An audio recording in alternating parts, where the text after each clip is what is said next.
Lagrange's का application है। इसमें क्या है कि हमारे पास एक मास है जो कि एक्स डिस्टेंस पे हमारा स्प्रिंग के द्वारा अटैच्ड है। इस पर जो फोर्स लग रहा है वो फोर्स लग रहा है F = F0 sin omega T. ठीक है, तो इसमें क्या होता है, सबसे पहले जो हम लोगों को क्या करना होता है, number of generalised coordinates find out करने होते हैं। तो मतलब ये होता है कि हमारा जो मास है वो कितनी डायरेक्शन में मूव कर सकता है। तो यहाँ पे हमारा मास बस इस डायरेक्शन में मूव कर सकता है, तो इसके नंबर ऑफ जनरलाइज्ड कोऑर्डिनेट्स कितने हुए, 1। ठीक, which is equal to x हो गया। ठीक, दूसरा स्टेप होता है हमें इसकी सिस्टम की काइनेटिक एनर्जी और पोटेंशियल एनर्जी फाइंड आउट करनी होती है। तो काइनेटिक एनर्जी क्या होती है, हाफ mv²। तो मास तो m है और v इक्वल टू कितना मान लेंगे हम, v हमने मान लिया x डॉट। तो इसको जब हम यहाँ रखेंगे तो काइनेटिक एनर्जी इसकी आएगी हाफ m x डॉट का होल स्क्वायर। ठीक है, ये हो गई काइनेटिक एनर्जी। नेक्स्ट क्या होता है, पोटेंशियल एनर्जी। पोटेंशियल एनर्जी क्या होता है कि आपका स्प्रिंग कांस्टेंट की वजह से वो कितना पोटेंशियल एनर्जी को स्टोर कर पा रहा है, तो वो डिपेंड करता है स्प्रिंग के स्प्रिंग कांस्टेंट पे।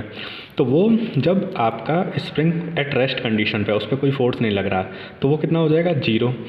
ठीक, जब x = 0। ठीक, लेकिन मान लीजिए आपने अपने स्प्रिंग को x डिस्टेंस तक खींच दिया, जो कि यहाँ पे जो खींचा गया है, तो फोर्स कितना जनरेट हो जाएगा, F = x डिस्टेंस तक खींच दिया तो फोर्स कितना जनरेट हो जाएगा, kx। तो इसका जो हम लोग एवरेज फोर्स लेंगे वो कितना हो जाएगा, kx/2, F = kx/2। तो पोटेंशियल एनर्जी कितनी हो जाएगी, F पोटेंशियल एनर्जी कितनी होती है, F × d। तो पोटेंशियल एनर्जी हो कितनी जाएगी, पोटेंशियल एनर्जी हो जाएगी kx/2। ये तो फोर्स हो गया, और डिस्टेंस कितनी डिस्टेंस का आपने उसे खींचा, तो k × x। तो ये कितना हो जाएगा, kx²/2। पोटेंशियल एनर्जी कितनी हो गई, kx²/2। फिर इस चीज़ को हम लोग रखेंगे, लैग्रेंजियन में। लैग्रेंजियन क्या होता है, L = ke - pe, kinetic energy minus potential energy. तो ये आपकी लैग्रेंजियन बनेगा, L = half m x dot का होल स्क्वायर माइनस 1/2 kx²। ये जस्ट हमने जो अभी वो निकाली। अब इसको हम लोगों को रखना है लैग्रेंजियन इक्वेशन में, इसको। ठीक, अब इसको निकालने के लिए हम लोगों को लैग्रेंजियन इक्वेशन के लिए ये वैल्यू पता होनी चाहिए। तो सबसे पहले क्या होता है, d/dt into curly L upon curly x dot minus curly L upon curly x = 0। ये होती है लैग्रेंजियन इक्वेशन।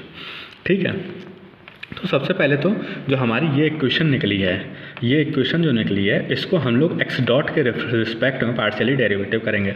तो वो क्या होगा, देखो वो होगा, ये क्या है, यहाँ पे x डॉट का वो है, x डॉट है यहाँ पे, तो यहाँ क्या होगा, हाफ m पहले ऐसे ही आ जाएगा, x² है तो x² का क्या हो जाता है, 2x, 2 आगे आ जाता है, x की पावर 1 घट जाती है, तो यहाँ 2 आ गया, यहाँ x की पावर 1 घट के यहाँ पे x डॉट हो गया सीधा।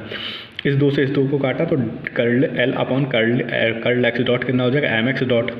अब इसको t के रिस्पेक्ट में जब हम लोग वो करते हैं, क्या नाम है, डेरिवेट करते हैं, तो ये mx डबल डॉट आ जाता है। इसको इस तरह से लिख देंगे, ये लिखा d/dt mx dot = mx double dot ऊपर आ गया। तो ये हो गया पहली चीज़। तो ये वाला जो टर्म है हम लोगों का इक्वेशन में, वो हमको यहाँ मिल गया, d/dt curl L upon curl x dot = mx double dot.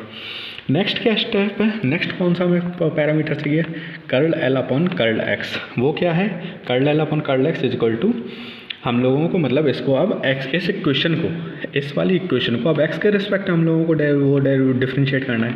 लेकिन हम लोग देखिए यहाँ पे, देखिए यहाँ x का कोई टर्म है नहीं है, तो ये क्या हो जाएगा, 0, सिर्फ ये बचेगा हमारे पास। तो ये क्या हो जाएगा, -1/2 के तो कांस्टेंट है, फिर x² है तो x2 आगे आएगा, x की पावर 1 घटेगी, तो ये कितना हो जाएगा, -kx। तो curl L upon curl x = क्या हो जाएगा, -kx। अब जब हम इसको लैग्रेंजेस में रखेंगे तो ये क्या हो जाएगा, mx double dot plus kx = 0। पर ये क्या है, equation of motion when not force = 0, और हमें फोर्स तो दिया गया है, तो यहाँ पर हम लोग रख देंगे force F0 sin omega t। तो ये क्या हो जाएगा, equation of motion when net force = F0 sin omega t।